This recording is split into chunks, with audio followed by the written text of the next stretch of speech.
Hello friends, आज हमने करना है sign convention in thermodynamics. Okay, sign convention करेंगे, उसके बाद हम हीट कैपेसिटी करेंगे। ओके, सो सबसे पहले हम साइन कन्वेंशन करें। साइन कन्वेंशन में क्या होता है कि जैसे आपका वर्क डन है या फिर हीट है, उसको आपने पॉजिटिव लेना है कि नेगेटिव लेना है। सो आज हम वो देख रहे हैं। जैसे देखो, आपके पास जो वर्क होता है वो किसके इक्वल होता है? यस, वर्क किसके इक्वल होता है? Minus P D V.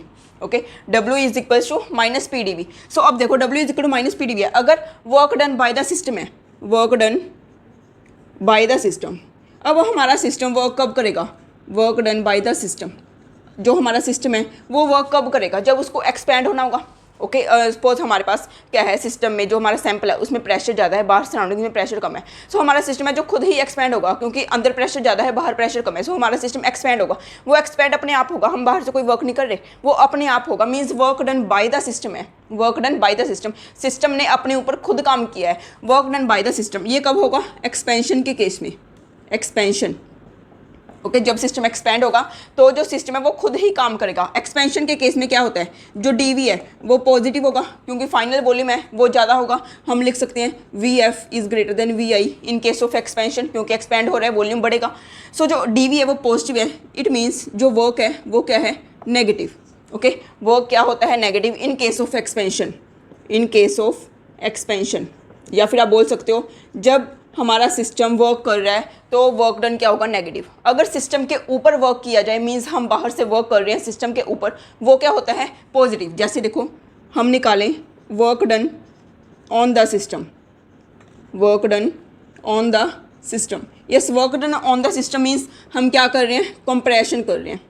Okay, for example हम कंप्रेशन कर रहे हैं। कंप्रेशन में क्या होता है? हम बाहर से उसको कंप्रेस करते हैं सिस्टम को, सो दैट उसका वॉल्यूम क्या हो जाता है? कम हो जाता है। मीन्स जो डीवी होता है वो क्या होता है? नेगेटिव। अगर डीवी नेगेटिव होगा, सो डीवी नेगेटिव है तो डब्ल्यू क्या हो जाएगा? पॉजिटिव। डब्ल्यू पॉजिटिव होता है in case of compression. Okay, अगर आपके पास work done on the system है तो वो पॉजिटिव होगा। मीन्स आपने पता है ये कैसे याद रख सकते हो, अगर आपको कन्फ्यूजन होती है तो आप ऐसे याद रख सकते हो कि सिस्टम को कुछ ना कुछ बेनिफिट होगा, फिर तो वो पॉजिटिव होगा। अगर सिस्टम को लॉस होगा तो वो नेगेटिव होगा। ओके, सो देखो, सिस्टम पे वर्क हो रहा है तो ऑब्वियसली कुछ ना कुछ वो गेन कर रहे हैं, उस पर वर्क हो रहा है तो वो क्या होगा? पॉजिटिव। अगर सिस्टम कुछ लॉस हो रहा है, मीन्स उसको वर्क खुद करना पड़ रहा है, उसको तो लॉस ही है ना। अगर कोई काम करके दे फिर वो क्या होता है? गेन होता है। अगर खुद को ही काम करना पड़े वो क्या है? लॉस है। सो अगर सिस्टम को खुद काम करना पड़ रहा है वो क्या है? लॉस है। सो मीन्स वो क्या है हमारे पास? डब्ल्यू क्या होगा? नेगेटिव। ओके, अगर आप सिस्टम को हीट दे रहे हो, ओके, अगर आप सिस्टम को हीट दे रहे हैं बाहर से, वो क्या होगा? पॉजिटिव। अगर सिस्टम हीट दे रहा है सराउंडिंग्स को, मीन सिस्टम हीट निकाल रहा है, वो क्या होगा? नेगेटिव। ओके, अगर आप डी क्यू की बात कर रहे हो, डी क्यू क्या है? हमारे पास हीट है। Okay, heat D Q. अगर heat given by the system है, heat given by the system, अगर सिस्टम हीट बाहर दे रहा है, okay, heat given by the system to the surroundings लिख लो आप, टू द सराउंडिंग्स। अगर आपका सिस्टम हीट दे रहा है सराउंडिंग्स को, मीन्स वो कुछ ना कुछ लॉस कर रहा है। अगर लॉस कर रहा है मीन्स डी क्यू क्या होगा? नेगेटिव। ओके, अगर आपका सिस्टम हीट ले रहा है, okay, heat given to the system, heat given to the system, अगर आप सिस्टम को हीट दे रहे हो तो वो क्या होगा? Negative, sorry positive.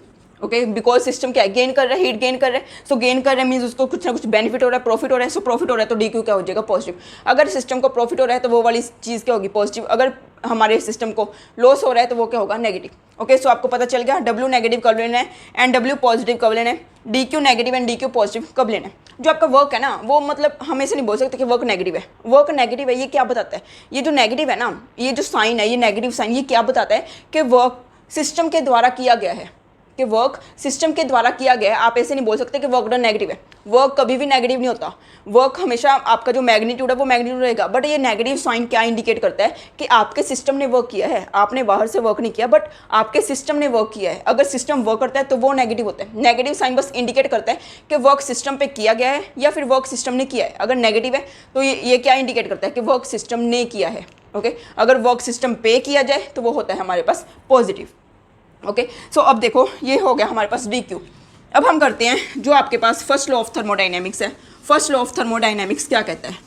Yes, first law of thermodynamics क्या कहता है? According to first law of thermodynamics, according to first law of thermodynamics, first law of thermodynamics क्या कहता है? कि जो आपके पास डी क्यू है, ओके, हीट का चेंज है, वो किसके इक्वल है? D you minus W. Okay D Q किसके इक्वल है, डी यू माइनस डब्ल्यू। देखो हम इसको कैसे प्रूव कर सकते हैं, सपोज आपके जो सिस्टम की इंटरनल एनर्जी है वो यू है, आपके सिस्टम की इंटरनल एनर्जी यू है, आपने बाहर से कुछ ना कुछ उसको हीट दे दी जिसको हम डी क्यू बोलते हैं। Okay so U plus D Q, suppose U one है, okay U one plus D Q. अब देखो हमने कुछ ना कुछ हीट दी है, अब ये जो कुछ ना कुछ हीट है कुछ तो ये वर्क कर लेगा, हमारा सिस्टम इस हीट को यूज़ करके कुछ तो वर्क कर लेगा, और जो फाइनल चेंज होगा वो क्या होगा, आपके पास U2 जो नई इंटरनल एनर्जी बन गई। सपोज इसको ऐड करने पे हमारे पास नई इंटरनल एनर्जी U2 बन गई, U2 बन गई, लेकिन U2 में से कुछ ना कुछ उसने वर्क भी कर लिया। ओके सो हम इसको क्या लिख लेंगे, U2 माइनस डब्ल्यू, जो आपके पास फाइनल एनर्जी थी सपोज वो U2 बन गई, U2 में से उसने कुछ ना कुछ वर्क भी तो कर लिया ना, सो किसके इक्वल आ गया, माइनस डब्ल्यू के। अब देखो U1 डी क्यू किसके इक्वल आ गया, U2 माइनस U1 को हम इधर ले आए minus W, U2 minus U1 क्या है हमारे पास, DU माइनस डब्ल्यू। सो डी क्यू किसके इक्वल होता है, डी यू माइनस डब्ल्यू। काफ़ी इंपॉर्टेंट रिलेशन है, फर्स्ट लॉ ऑफ थर्मोडायनेमिक्स है।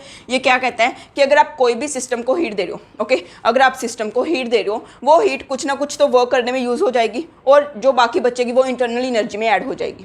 ओके कुछ ना कुछ हीट जो हम दे रहे हैं वो कुछ ना कुछ तो आपके पास वर्क में चेंज हो जाएगी, और कुछ ना कुछ वो इंटरनल एनर्जी में चेंज हो जाएगी। Okay as a internal energy store हो जाएगी। So D Q is equal to D you minus डब्ल्यू। आप ऐसे भी देख सकते हो, जैसे देखें हम कि आपने सिस्टम को 600 जूल, आपके पास क्या है 600 जूल आपने हीट दी। ओके 600 जूल क्या है, उसके पास हीट दे दी आपने, 600 जूल हीट दे दी, हीट गिवन। ओके 600 जूल हमने हीट दे दी, इस 600 जूल में से उसने 100 क्या कर दिया, वर्क डन, 100 जूल क्या कर दिया उसने, वर्क कर दिया। सो उसके पास इंटरनल एनर्जी कितनी रहेगी, सो डी यू किसके इक्वल होता है, डी क्यू प्लस डब्ल्यू। अब देखो जो वर्क है वो सिस्टम ने किया है, हमने नहीं किया सिस्टम के ऊपर, सिस्टम ने खुद किया है। सो जो 100 जूल वर्क है वो क्या है, नेगेटिव है। सो डी यू किसके इक्वल आ जाएगा, 600 प्लस माइनस 100। ओके क्योंकि ये जो वर्क किया है वो सिस्टम ने खुद किया है, अगर सिस्टम खुद वर्क करेगा तो मीन्स हमने आगे नेगेटिव साइन लगाना है, तो आपके पास डी यू कितनी आ गई, 500। ओके सो अगर आपके पास D Q is equal to D you minus डब्ल्यू है, तभी अगर आप 600 जूल की हीट दे रहे हो और उसमें से 100 जूल का वर्क हो रहा है, तो मीन्स उसके पास इंटरनल एनर्जी कितनी रहेगी, 500 रहेगी ना। ओके सो आपने याद रखना है डी क्यू किसके इक्वल होता है, डी यू माइनस डब्ल्यू। अब हम कर रहे हैं हीट कैपेसिटी। ओके सो ये साइन कन्वेंशन था, साइन कन्वेंशन में हमने डी क्यू को देखा, डब्ल्यू को देखा, एंड हमने फर्स्ट लॉ ऑफ थर्मोडायनेमिक्स देखा। ओके नेक्स्ट अब हम कर रहे हैं heat capacity. Yes heat capacity क्या होती है, what is heat capacity, what is heat capacity. Heat capacity को हम सी से डिनोट करते हैं। ओके सो हीट कैपेसिटी क्या होती है कि आपने जो सी है वो किसके इक्वल होती है, D q upon D T. Okay आपके पास कोई भी सिस्टम है, सपोज उसका टेम्परेचर पहले T1 था, उसका टेम्परेचर पहले T1 था, फिर आपने डी क्यू हीट दे दी और उसका टेम्परेचर क्या हो गया, T2। ओके मीन्स आप क्या कर रहे हो, आप ऊपर से हीट दे रहे हो डी क्यू, आप ऊपर से हीट दे रहे हो डी क्यू, सो दैट जो उसका टेम्परेचर है वो T1 से T2 हो रहा है, उसका टेम्परेचर T1 से T2 हो रहा है। सो जो आपके पास C है वो क्या है, हीट कैपेसिटी है, वो क्या है, ratio of heat required to raise the temperature. Okay हमने क्या किया है, रेशो ऑफ, किसकी रेशो है, डी क्यू की रेशो। डी क्यू क्या है आपके पास, ये टी कैपिटल लिख लो, टेम्परेचर है। ओके टाइम नहीं समझना, इसको टेम्परेचर है ये। सो डी क्यू क्या है आपके पास, heat required to raise the temperature, हमने टेम्परेचर रेज करना है। ओके उसके लिए कितनी हीट चाहिए, ओके एंड डिवाइड में क्या है, डी टी, कि आपने जो हीट दी है उससे कितना टेम्परेचर चेंज हो गया। Okay ratio of heat required to raise the temperature and temperature raised by that heat, temperature raised by that heat is known as heat capacity. Okay so heat capacity क्या होती है आपके पास कि आपको कितनी heat चाहिए टेम्परेचर को raise करने के लिए, डिवाइडेड बाय जो आपने हीट दी है उससे कितना टेम्परेचर राइज हो गया। ओके वो हम बोलते हैं सी, दैट इज हीट कैपेसिटी। अब ये जो डी टी होता है ना, ये D T kelvin and Celsius में सेम होता है। ओके ये डी टी बेशक आप 1 डिग्री सेल्सियस लिख लो, बेशक आप 1 केल्विन लिख लो, ये सेम ही है, बिकॉज ये क्या है, डिफरेंस है, T2 माइनस T1 है, बिकॉज ये डिफरेंस है। अब देखो डिफरेंस तो सेम ही होता है, अगर आप लो 27 degree Celsius minus 25 degree Celsius, ये कितना आएगा, 2 डिग्री सेल्सियस। ओके सो अगर आप केल्विन में देखो 27 डिग्री सेल्सियस का मीनिंग क्या है, 300 केल्विन। ओके 25 डिग्री सेल्सियस का मीनिंग क्या है, 298 केल्विन। सो मीन्स केल्विन में भी कितना है आपके पास, 2 केल्विन, बिकॉज ये डिफरेंस है, डिफरेंस हमेशा सेम रहता है। डिफरेंस बेशक आप सेल्सियस में देख लो, बेशक आप केल्विन में देख लो, वो डिफरेंस तो सेम ही रहेगा। ओके सो डी टी जो आपके पास टेम्परेचर का वो है डिफरेंस है, वो आप सेल्सियस में लिख लो, केल्विन में लिख लो, वो एक ही बात है। ओके अगर आप टेम्परेचर लिख रहे हो, टी की वैल्यू लिख रहे हो, वो डिफरेंट है, वो डिफरेंट है। ओके वो डिफरेंट है कि आप सेल्सियस में ले रहे हो कि केल्विन में ले रहे हो, बट अगर आप डिफरेंस ले रहे हो वो सेम ही बात है। ओके सो अगर हम देखें, अगर आपके पास जो डी टी की वैल्यू है वो 1 डिग्री सेल्सियस है या फिर 1 केल्विन है, तब आपके पास जो सी है वो किसके इक्वल आ गया, डी क्यू के इक्वल। ओके सो मीन्स जो सी है वो डी क्यू के इक्वल कब है, जब आपका टेम्परेचर कितना राइज हुआ है 1 डिग्री सेल्सियस या फिर 1 केल्विन। मीन्स हम बोल सकते हैं कि जो हीट कैपेसिटी है, heat capacity is the heat required, heat capacity क्या है, is the heat required to raise the temperature of system by 1 degree Celsius और 1 kelvin. Okay so heat capacity वही है, हीट कैपेसिटी ही आपके पास हीट है कितनी चाहिए, कब, जब आपने 1 डिग्री सेल्सियस टेम्परेचर रेज करना हो।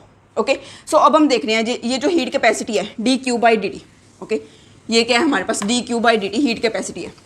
अब देखो ये जो आपके पास C is equal to D q by D t है, ये जो C है ना ये भी मीन्स आप कांस्टेंट प्रेशर पे देख रहे हो या फिर कांस्टेंट वॉल्यूम पे देख रहे हो, उस पर डिपेंड करती है। ओके सो इसके दो पाथ होते हैं, ये जो हमें पता है जो C है, ओके हीट कैपेसिटी है, वो क्या एक पाथ फंक्शन है, पाथ फंक्शन है मीन्स इसको डिनोट करने के दो पाथ्स हैं, एक तो eight constant pressure, at constant pressure, at constant pressure क्या होगा आपके पास, इसको हम सी पी से डिनोट करते हैं, ये किसके इक्वल होगा, D Q P divided by D T.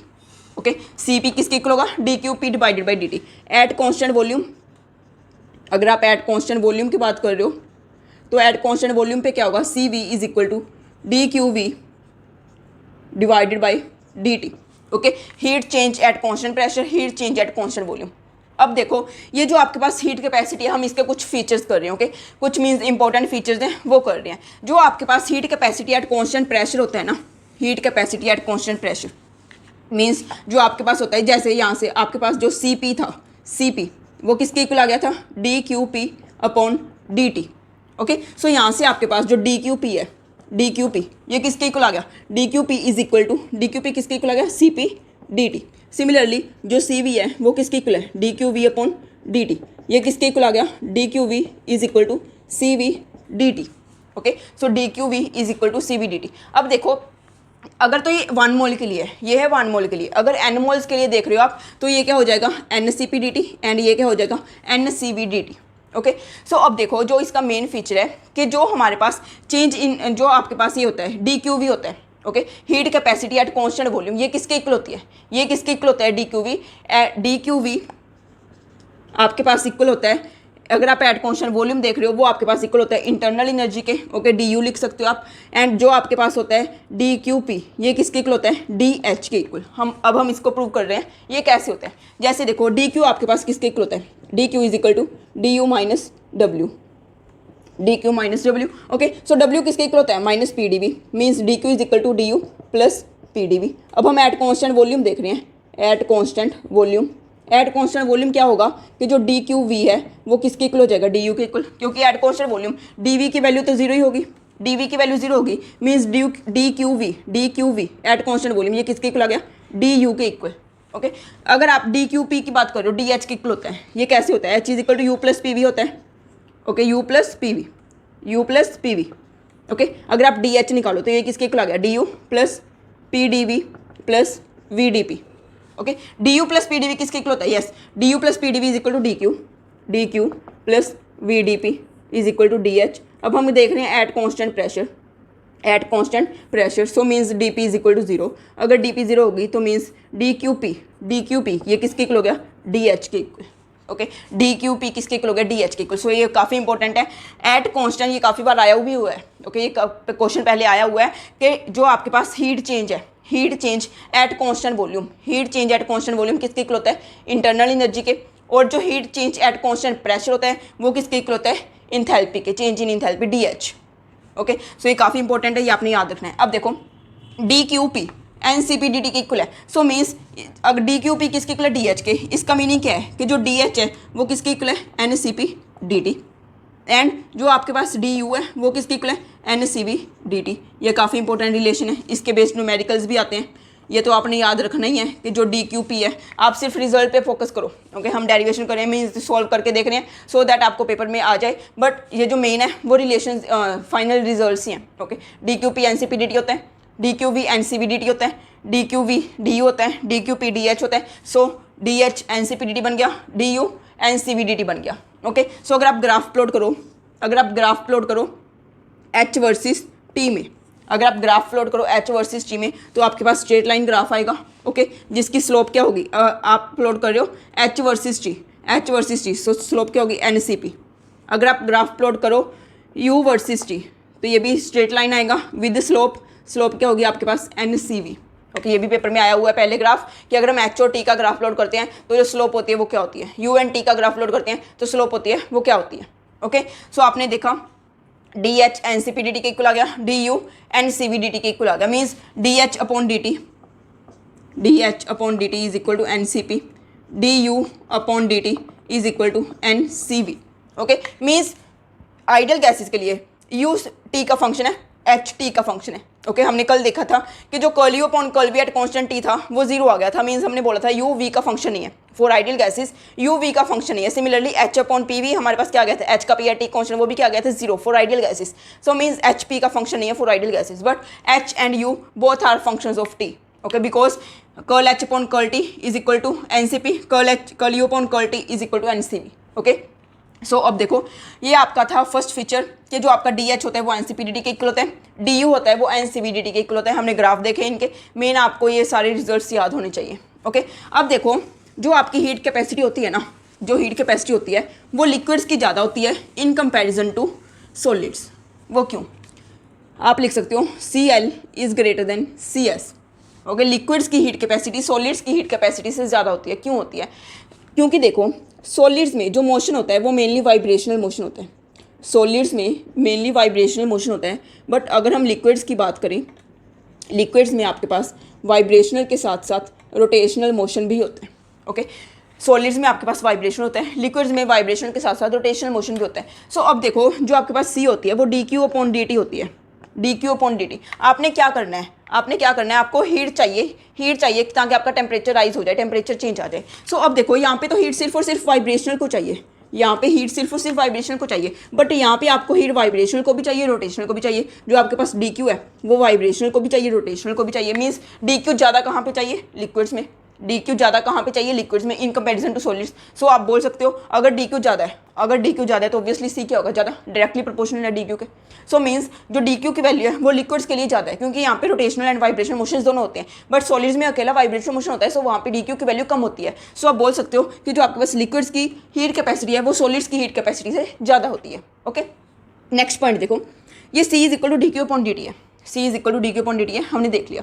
अब देखो अगर आपके पास कोई भी सिस्टम है, अब हम लिखते हैं अगर सिस्टम ज़्यादा हीट लेके कम टेम्परेचर राइज हो। ओके, हीट तो ज़्यादा ले ली बट टेम्परेचर कम राइज हो गया है, मीन्स DQ क्या है, ज़्यादा है, DT कम है। सो ऑब्वियसली C क्या होगा, ज़्यादा होगा, क्योंकि ये क्या है DT के इन्वर्सली प्रोपोर्शनल है, DT कम है C ज़्यादा हो गया, DQ ज़्यादा है डायरेक्टली प्रोपोर्शनल है, सो C ऑब्वियसली ज़्यादा हो गया। मीन्स अगर आपका सिस्टम ज़्यादा हीट लेके कम टेम्परेचर राइज कर रहा है तो वहाँ पे उसकी जो C है वो क्या होगी, C इज़ हाई। ओके, अगर आपका सिस्टम कम हीट लेके ज़्यादा टेम्परेचर राइज कर रहा है उसकी हीट कैपेसिटी क्या होगी, ज़्यादा। ओके, सो वो आप लिख लेना, अगर आपका सिस्टम कम हीट लेके ज़्यादा टेम्परेचर राइज कर रहा है तो वहाँ पे क्या होगा, जो C होगा वो क्या होगा, लो। ओके, सो ये था आपके पास C is equal to DQ upon DT। अब देखो एक और पॉइंट आ गया कि जो आपकी हीट कैपेसिटी होती है C, okay, C at constant pressure ज़्यादा होती है एट कॉन्स्टेंट वॉल्यूम से, means CP is greater then CV। Okay, at constant pressure ज़्यादा होती है एट कॉन्स्टेंट वॉल्यूम से। ये क्यों, क्योंकि देखो एट कॉन्स्टेंट वॉल्यूम जो वर्क डन है वो 0 होता है, हमें पता है ये W is equal minus PdV होता है। At constant volume DV 0 means work done 0, at constant volume work done 0 होता है। मीन्स अगर हम सिस्टम को हीट दे भी रहे हैं ना वो वर्क तो कर ही नहीं रहा, एट कांस्टेंट वॉल्यूम वो वर्क तो कर ही नहीं रहा, मीन्स पूरी की पूरी जो आपकी जो डी क्यू है वो किस में चेंज हो जाएगी, वो टेम्परेचराइज कर देगी। बट जो आपके पास सी पी है, एट कांस्टेंट प्रेशर तो वर्क होता है, एट कांस्टेंट प्रेशर अगर हम सिस्टम पे देख रहे हैं तो वो कुछ ना कुछ वर्क करता रहता है एट कांस्टेंट प्रेशर। सो उसमें जो आप हीट दे रहे हो वो कुछ ना कुछ वर्क डन में भी चेंज हो जाएगी। सो मीन्स आपके पास जो सीपी है उसको ज़्यादा हीट देनी पड़ेगी, एट कांस्टेंट प्रेशर आपको ज़्यादा हीट देनी पड़ेगी क्योंकि कुछ ना कुछ वर्क में चेंज हो रहा है। सो ज़्यादा हीट दोगे मीन्स सीपी क्या होगी, ज़्यादा। सो मीन्स आपके पास जो सीपी होती है वो ज़्यादा होती है in comparison to C V. Okay, heat capacity at constant volume is greater than heat capacity at constant volume, heat capacity at constant pressure is greater than heat capacity at constant volume. Yes, एक point और है आपके पास, एक point और कौन सा है कि जो हीट कैपेसिटी होती है ना सी, ये इनफाइनाइट भी हो सकती है, सी में भी इनफाइनाइट ऑल्सो। जो सी है हीट कैपेसिटी है वो इनफाइनाइट भी हो सकती है। ये कब होगा? यस, सी इनफाइनाइट कब होगा? सी किसके इक्वल है? D q upon D T के, d q upon D T के। ये इनफाइनाइट कब होगा? जब डी टी जीरो हो गया, जब डी टी जीरो हो गया। बट हम डी क्यू तो अप्लाई कर रहे हैं, डी क्यू तो हम कर रहे हैं, बट डी टी क्या है? जीरो है। डी टी जीरो है तो सी इन्फिनिटी हो जाएगा। ये कब हो सकता है? ये कब हो सकता है कि आप हीट तो दे रहे हो बट जो हीट दे रहे हो वो टेम्परेचर रेज नहीं कर रही। आप हीट तो दे रहे हो बट टेम्परेचर राइज नहीं हो रहा। ये कब होगा? जैसे आप कर रहे हो वाटर को, ओके, जैसे आप कर रहे हो आइस को, मीन्स सॉलिड स्टेट है वाटर की, वाटर सॉलिड से आप जा रहे हो वाटर लिक्विड में। ओके, आप वाटर सॉलिड से वाटर लिक्विड में जा रहे हो, या फिर आप बोल सकते हो आप वाटर लिक्विड से वाटर वेपर में जा रहे हो, आप वाटर लिक्विड से वाटर वेपर में जा रहे हो। सो अब क्या होगा? वाटर लिक्विड से वाटर वेपर में जा रहे हो, जो इसका टेम्परेचर है वो भी 100 डिग्री सेल्सियस है, इसका टेम्परेचर भी क्या है? 100 डिग्री सेल्सियस। ये भी आप 1 एटमॉस्फेयर पे कर रहे हो, ये भी 1 एटमॉस्फेयर पे है। सो मीन्स जो डी टी है वो तो जीरो है, जो डी टी है वो तो जीरो है, मीन यहाँ पे भी 100 डिग्री सेल्सियस है, यहाँ पे भी 100 डिग्री सेल्सियस है, डी टी तो जीरो हो गया। बट आप हीट दे रहे हो, डी क्यू हीट दे रहे हो, तभी तो सॉलिड, तभी तो लिक्विड वेपर में चेंज हो रहा है, तभी तो आपका लिक्विड वेपर में चेंज हो रहा है ना, अगर हीट दे रहे हो। सो हीट तो हम दे रहे हैं बट टेम्परेचर में कोई भी डिफरेंस नहीं आ रहा, कोई भी राइज नहीं हो रहा टेम्परेचर। सो इसको हम बोलते हैं, ये जो प्रोसेस है इसको हम वैसे डिटेल में स्टडी करेंगे आगे जाके, इसको हम बोलते हैं first order reversible phase transformation. First order reversible phase transformation. Okay, first order reversible phase transformation में आपके पास क्या होता है? जो फेज है वो तो चेंज हो रहा है, मीन्स लिक्विड से वेपर तो बन रहा है, बट कोई भी वेरिएबल में चेंज नहीं आ रहा। पी भी कांस्टेंट रहता है, टी भी कांस्टेंट रहता है। ओके, पी और टी दोनों कांस्टेंट रहते हैं, बट आपका जो फेज है वो चेंज हो रहा है, फेज चेंज हो रहा है। इसको हम बोलते हैं reversible phase transformation. Phase change होगा but p and t remains same. Okay, p and t same रहते हैं। सो अगर पी एंड जो टेम्परेचर है वो सेम ही रह रहा है, सो डी टी क्या हो जाएगा? Zero. But D Q zero नहीं है, हम कुछ ना कुछ हीट दे रहे हैं, तभी वो लिक्विड से वेपर में जा रहा है। सो मीन्स सी क्या हो जाएगा अब? इनफाइनाइट। ओके, सो ये काफ़ी इंपॉर्टेंट है, ये पहले आया हुआ है कि जो आपके पास सी है वो इनफाइनाइट कब हो सकती है? कब हो सकती है? First order reversible phase transformation में। या फिर ये भी आ सकता है कि जो सी है रिवर्सिबल फेज ट्रांसफॉर्मेशन के लिए क्या वैल्यू होती है? सो आपको पता ही है क्या होती है? इनफाइनाइट। ओके, सो अब हम देख रहे हैं सीपी एंड सीवी में रिलेशंस। सीपी एंड सीवी में काफ़ी सारे रिलेशंस हैं, वो सारे अब हम देख रहे हैं। यस, देखो ये है आपके पास no relation cp minus cv में। ओके, सीपी एंड सीवी में नो रिलेशंस है आपके पास, बट टेंशन मत लो, एक ही याद रखना है, बाकी सारे एक से ही आ जाएंगे।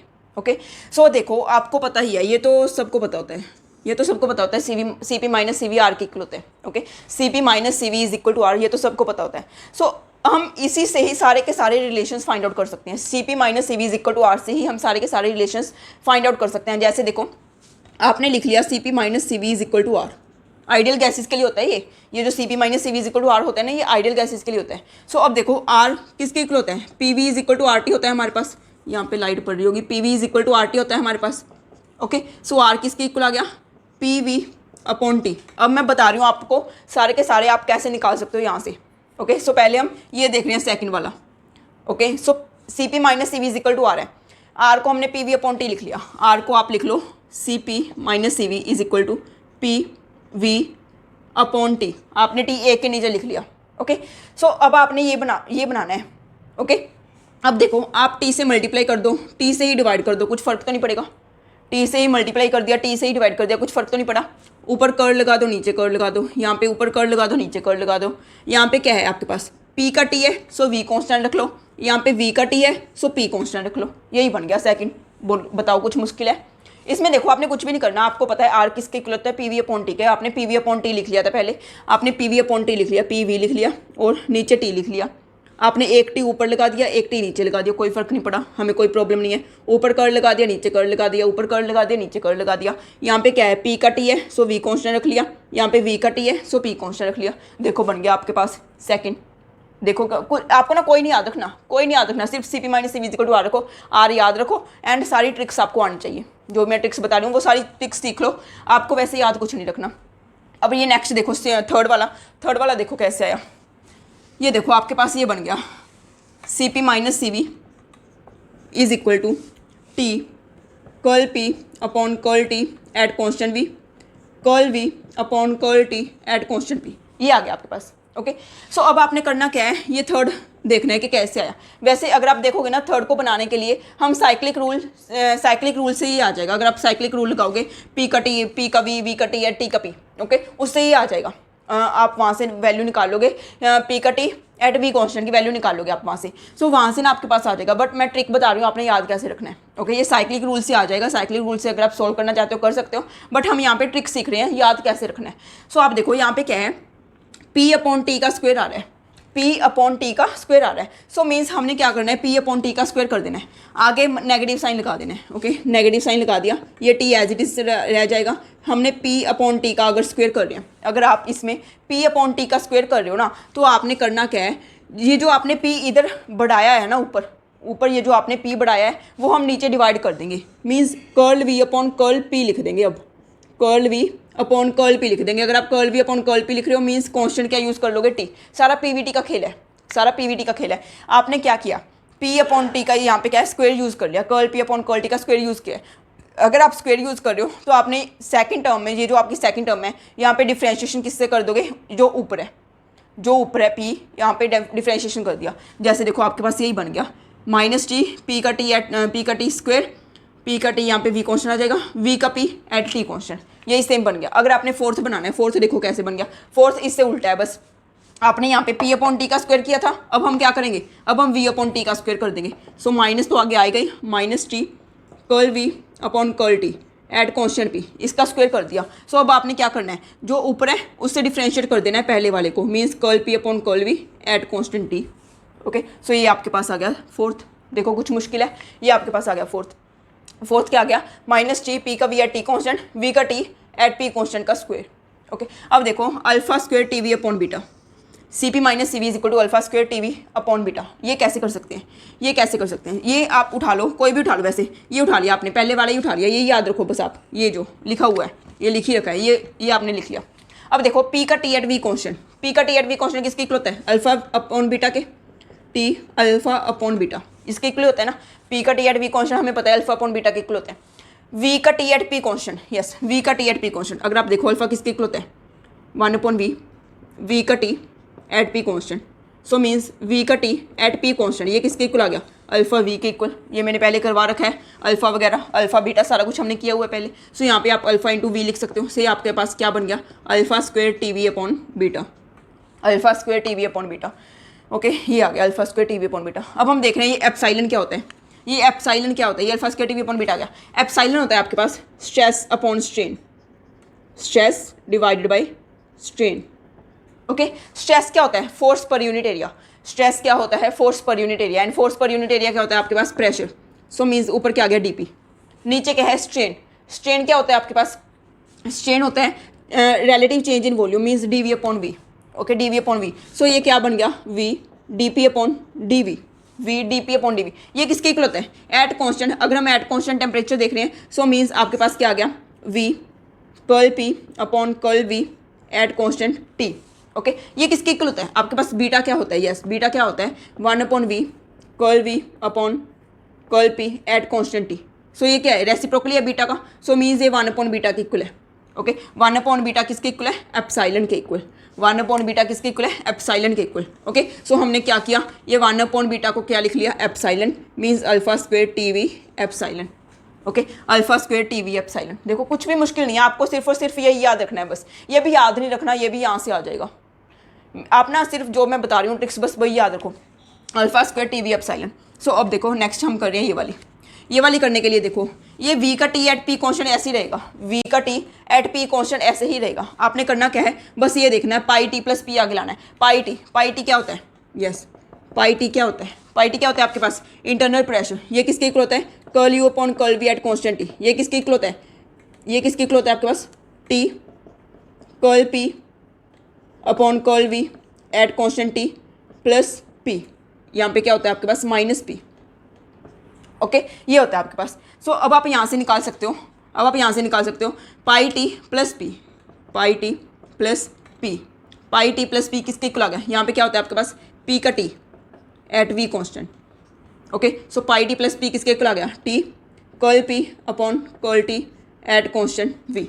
सो आप इसको लिख सकते हो pi t plus p, pi t plus p curl we upon curl T at constant P. देखो हमने कुछ भी नहीं किया, बस ये जो था T curl P upon curl T at constant V, इसको क्या लिख लिया? पाई टी प्लस पी, क्योंकि पाई टी किसके इक्वल होता है? T curl P upon curl T at constant v minus p. So p इधर प्लस का हो गया, पाई टी प्लस पी किसके इक्वल बन गया? T curl P upon curl T at constant v. Okay, so ये बन गया आपके पास 7th। अब 8th देखो, 8th में भी कुछ नहीं है, आपने यहाँ पे वी का T at constant P same रखा था, अब यहाँ पे क्या है? पी का T at we constant same रखना है। अब एक बार आप जो इसके साथ कर रहे हो वही इसके साथ करना है, हमने यही देखा है, हमने यहाँ पे किया था। आपने एक बार वी का T at P constant same रखा था, इसका स्क्वायर कर दिया था, एक बार आपने इसका स्क्वायर किया, फिर आपने इसका स्क्वायर किया। ओके, फिर ये तो आपके पास यहाँ से बन गया था, इसको हम क्या बोलते हैं? इसको हम क्या बोलते हैं? सो अगर आप यहाँ पे कर रहे हो वी का टी एट कॉन्स्टेंट पी ये सेम रखा, सो एक बार आप ये भी सेम करके देखोगे, ये अगर आप सेम कर रहे हो तो टी वी का टी एट पी कॉन्स्टेंट ये किसके इक्वल होता है? ओके, अगर आप एच का पी का T at we constant same रख रहे हो, पी का T at we constant same रख रहे हो, सो आपके पास क्या होता है? जो एच का पी एट टी कॉन्स्टेंट होता है, एच का पी एट टी कॉन्स्टेंट ये किसके इक्वल होता है? Minus T curl we upon curl T at constant P plus V, इसी के इक्वल होता है। सो अब देखो, अब आप यहाँ से T curl we upon curl T की वैल्यू निकाल सकते हो। ओके, सो इसकी वैल्यू क्या आ गई? V minus curl H upon curl P at constant T. हम इसको इधर ले आए, इसको इधर ले आए। ओके, सो ये आपके पास वैल्यू आ गई। तो अगर आप पुट करोगे सी पी माइनस सी वी क्या बन जाएगा आपके पास? C P minus C we is equal to v minus curl H upon curl P at constant t, बाहर क्या आ जाएगा? कर्ल वी अपॉन पी का T at we constant, P का टी एट वी कॉन्स्टेंट। देखो आपने ना कुछ भी नहीं करना, बस ट्रिक्स याद रखनी है। आपको आ जाता है, न्यूमेरिकल आया भी हुआ है पहले, मीन्स क्वेश्चन आया हुआ है पहले कि which of the following relation is incorrect, तो आप इजीली बता सकते हो कौन सा इनकरेक्ट होगा अगर आपको ये सारी ट्रिक्स पता होंगी। ओके, सो ये भी हो गया आपका। ये जो वंडर वॉल्स गैसेस के लिए ये आप ऐसे ही याद रख लो, इसकी कोई ट्रिक नहीं है।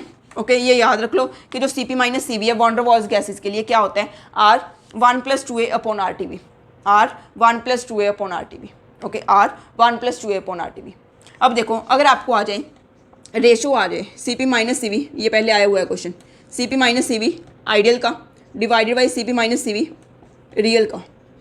ओके, ये किसके इक्वल होगा? C P minus C we ideal का किसके इक्वल होता है? आर के इक्वल। रियल का किसके इक्वल होता है? Are 1+2a upon R T V.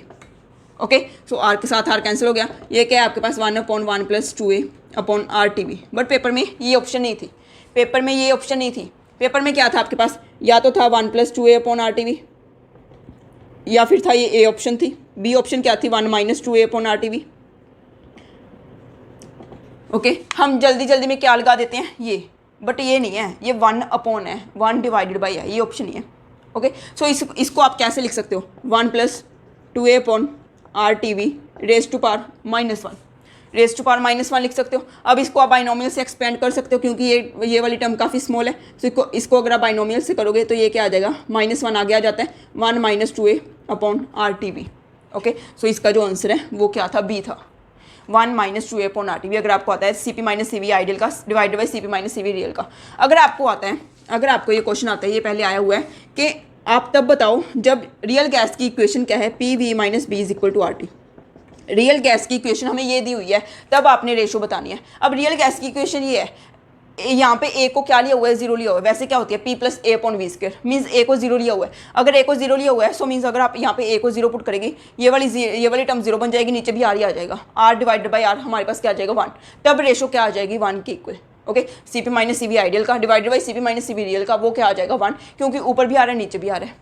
Okay, क्योंकि यहाँ पे ए की वैल्यू क्या है? 0 है। सो अब हम कर रहे हैं इनके previous year questions. Yes friends, देखो ये हमारे पास क्वेश्चंस हैं ओके सबसे पहले हम लास्ट क्वेश्चन से शुरू करें। 5th क्वेश्चन है आपके पास कि जो हीट कैपेसिटी है 10 मोल के लिए heat capacity of a certain gas at certain temperature is 300 joule पर kelvin at constant pressure. Means आपको किसकी वैल्यू दी हुई है, CP की वैल्यू दी हुई है।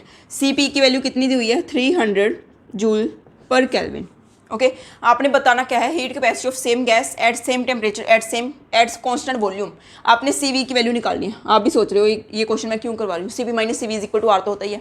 अब यही सोच रहे होगे ना कि CP minus CV is equal to R तो होता ही है। R की वैल्यू हमें पता है 8.314, तो मीन्स हम प्लस माइनस ही करनी है, CV निकाल सकते हैं। नहीं ऐसा नहीं है, क्योंकि यहाँ पे आपको 10 मोल की बात की गई है, 10 मोल की बात की गई है।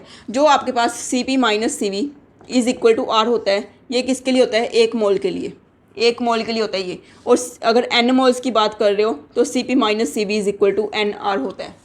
ओके अगर N मोल्स की बात कर रहे हो तो CP minus CV is equal to NR होता है। ओके सो यहाँ पे ये मिस्टेक नहीं करनी। आपको CP कितनी दी हुई है, 300 minus CV is equal to N कितना है, 10 इंटू 8.314। ओके सो CV कितना आ जाएगा आपके पास, 300 माइनस 83.14। आपने 83 माइनस करने हैं 300 में से, मीन्स 217 पॉइंट समथिंग आ जाएगा। ओके सो ये ऐसी मिस्टेक नहीं करनी है आपने कि आप CP minus CV is equal to R लगा दो। आपने स्टेटमेंट ध्यान से पढ़नी है। अगर आपको 1 मोल के लिए बोला है, yes CP minus CV is equal to R is correct. But अगर आपको नंबर ऑफ मोल्स दिए हुए हैं कि इतने नंबर ऑफ मोल्स के लिए, तो आपने वहाँ पे NR लगाना है, अकेला R नहीं लगाना। ओके सो 4th क्वेश्चन देखो। अब 4th क्वेश्चन में क्या है, the value of delta H। आपने डेल्टा H की वैल्यू बतानी है।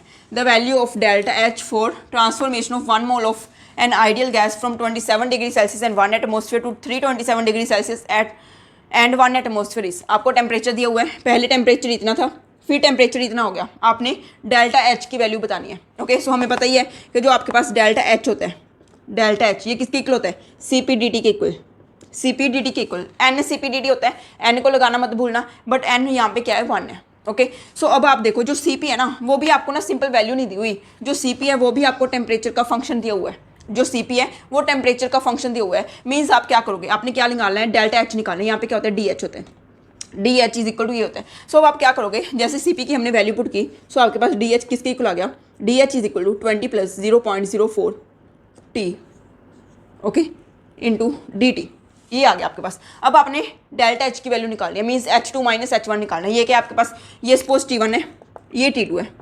ओके पहले T1 पे H1 है, T2 पे H2 है। सो मीन्स आपने H2 माइनस H1 निकालना है, डेल्टा H निकालना है। सो हम क्या कर देंगे, इंटीग्रेट कर देंगे। अगर इंटीग्रेट करोगे यहाँ पे लिमिट्स क्या आ जाएंगी, H1 से H2, DT की लिमिट्स क्या आ जाएंगी आपके पास, 0 से T। ओके सॉरी T1 से T2, T1 से T2। T1 क्या है आपका 27 डिग्री सेल्सियस। यहाँ पे 27 डिग्री सेल्सियस नहीं यूज़ करेंगे, आप क्या यूज़ करोगे, केल्विन में। ओके केल्विन में यूज़ करोगे। सो ये क्या आ जाएगा आपके पास, 300 केल्विन, ये 300 केल्विन आ जाएगा, ये 600 केल्विन आ जाएगा। ओके सो आपने 300 केल्विन 600 केल्विन यूज़ करना है। सो अब देखो यहाँ पे डेल्टा H आ जाएगा। अगर आप इसकी इंटीग्रेशन करोगे तो 20T from limits 300 to 600 plus 0.04 T square divided by 2 from limits 300 to 600। Okay इसको आप सॉल्व कर लोगे, वो आपके पास आंसर आ जाएगा डेल्टा H का 11.4 किलो जूल पर मोल आएगा। इन्होंने किलो जूल पर मोल में बोला है, सो 11.4 किलो जूल पर मोल आपके पास आंसर आ जाएगा। ओके 11.4 किलो जूल पर मोल विल बी द आंसर। तो अगर आपको टेम्परेचर का फंक्शन दिया हो तो आपने ऐसे क्वेश्चन करना होता है। सिमिलरली आपको DU भी आ सकता है, DU निकालना आ सकता है। ओके डेल्टा U निकालना आ सकता है, तब आप यहाँ पे CV कर दोगे, बात तो सेम ही है। यहाँ पे आप CV कर दोगे। अगर आपको CP ही दिया हुआ है तो आप CP minus CV equal to R करके पहले CV निकालोगे, फिर आप यहाँ पे पुट करोगे। ओके अब हम कर रहे हैं थर्ड क्वेश्चन। थर्ड क्वेश्चन में देखो क्या है, the temperature of 54 gram of water is raised from 15 degree Celsius to 75 degree Celsius. The value of change in enthalpy in kilojoule is। Okay आपने निकालना है value of change in enthalpy, आपने delta H निकालनी है। So delta H DH किसके equal होता है, DH is equal to NCP/dt। Okay NCP/dt के इक्वल होता है। सो अब देखो N किसके इक्वल है, number of moles. Number of moles हमें निकालने पड़ेंगे। 54 ग्राम लिया हुआ है यहाँ पे। सो नंबर ऑफ मोल्स निकालने के लिए हम क्या करते हैं, given weight upon molecular weight. So 54 divided by water का मॉलिक्यूलर वेट कितना होता है, 18। CP कितनी दी हुई है आपको, 75। ओके 75 इंटू DT कितना दिया हुआ आपको, 15 डिग्री सेल्सियस से 75 गए, मीन्स कितने का चेंज आया, 50 का चेंज आया। ओके सो इसको आप सॉल्व कर लेना, वो आपके पास आंसर आ जाएगा। देखो कितना आसान क्वेश्चन है, गेट 2009 में आया हुआ है। कितना ही आसान है, ये आपने सिर्फ और सिर्फ फॉर्मूले में वैल्यू पुट करनी है और कुछ नहीं करना। ओके, सो अब हम कर रहे हैं सेकंड क्वेश्चन। सेकंड क्वेश्चन में देखो क्या है, आपको बताना है इन चारों ऑप्शंस में से the system that would require least amount of thermal energy to bring its temperature to 80 degree Celsius. हमने हर एक सिस्टम का जो टेम्परेचर है वो 80 डिग्री सेल्सियस करना है और हमने बताना है कि किस में कब सबसे ज़्यादा कम हमें एनर्जी चाहिए, सबसे कम एनर्जी किस सिस्टम में चाहिए। सो अब देखो यहाँ पे देखो, जो आपके पास सी होता है वो किसके इक्वल होता है, D q upon D T. Means जो डी क्यू है वो किसके इक्वल होती है, सी डी टी के इक्वल। ओके, जो डी क्यू है वो सी डी टी के इक्वल होती है। सी तो ऑब्वियसली सेम ही होगा क्योंकि सेम सिस्टम है। ओके, सो सी तो सेम ही होगा। मीन्स डी क्यू किस पे डिपेंड कर रहा है, डी टी पे डिपेंड कर रहा है एंड नंबर ऑफ मोल्स पे डिपेंड कर रहा है। यहाँ पे एन लिख लो आप। Okay, N C D T. अब देखो जो डी क्यू है, यहाँ पे अगर हम डी टी की बात करें, यहाँ पे डी टी क्या है 40 डिग्री सेल्सियस, 40 से 80 जाने ना। यहाँ पे डी टी क्या है 20 डिग्री 60 डिग्री सेल्सियस। यहाँ पे डी टी क्या है 30 डिग्री सेल्सियस। यहाँ पे क्या है आपके पास 50 डिग्री सेल्सियस। ओके, सो अगर आप ए की बात करो तो ए में जो नंबर ऑफ मोल्स है, नंबर ऑफ मोल्स कितने हैं 200 ग्राम है। ओके, 200 ग्राम आपने लिया हुआ है वाटर का, और अगर आप नंबर ऑफ मोल्स निकालोगे तो 200 divided by 18 into C into 40। अगर आप बी की बात करो, बी में क्या आ जाएगा 100 divided by 18 into C into 60। C में क्या आ जाएगा 150 upon 18 into C into 30। D में क्या आ जाएगा 300 divided by 18 into C into 50। Okay, so into है यहाँ पे। सो अगर आप देखो इनमें से सबसे कम डी क्यू किसका आएगा, सबसे कम डी क्यू किसका आएगा।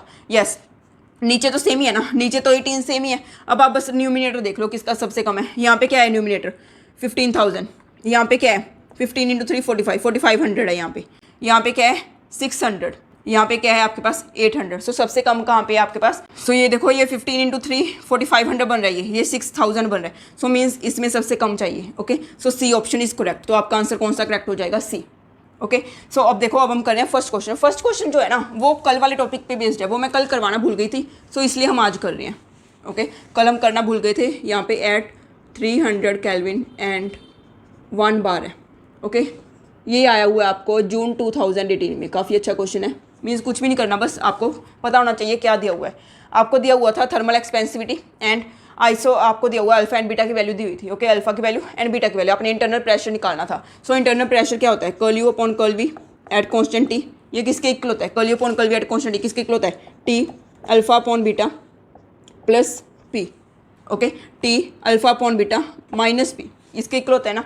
T into curl P upon curl T at constant भी होता है, वो पी का टी एट वी कॉन्स्टेंट हमने क्या लिख लिया alpha upon beta minus P. अब देखो आपने कुछ नहीं करना, पी टी क्या दिया हुआ है, टेम्परेचर क्या दिया हुआ है हमें। यस, टेम्परेचर किसके इक्वल है 300। ओके, अल्फा की वैल्यू पुट कर दो। अल्फा की वैल्यू क्या है आपके पास, alpha 2 into 10 raise power -4, beta क्या है 5 into 10 raise power -5। Okay, and आपके पास ये जो पी है वो क्या है, प्रेशर आपने लेना है 1 बार। अब आप सोल्व कर लो, वो आपके पास curl you upon curl v constant आ जाएगा 11.2 आएगा, समथिंग 12 पॉइंट समथिंग आएगा। ओके, सो आपने ऐसे ही करना था। ये बिल्कुल सिंपल क्वेश्चन था, बट काफ़ी बच्चों से ये भी नहीं हो पाया था क्योंकि वहाँ पे क्या था, आपको यही नहीं पता होता। पहली बात तो रिलेशन ही नहीं पता होता। अगर रिलेशन चलो पता लग भी गया तो आपको ना वहाँ पे क्या लिखा हुआ था थर्मल एक्सपेंसिविटी, आपको ये नहीं पता लगता कि थर्मल एक्सपेंसिविटी को अल्फा बोलते हैं, आइसोथर्मल कंप्रेसिबिलिटी फैक्टर को बीटा बोलते हैं।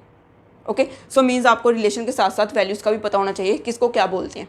सो ये था हमारा आज का टॉपिक। आज हमने वो किया sign convention and heat capacity. अगर आपको ये वीडियो पसंद आया तो प्लीज़ लाइक कीजिए एंड मैक्सिमम शेयर कीजिए। Thank you.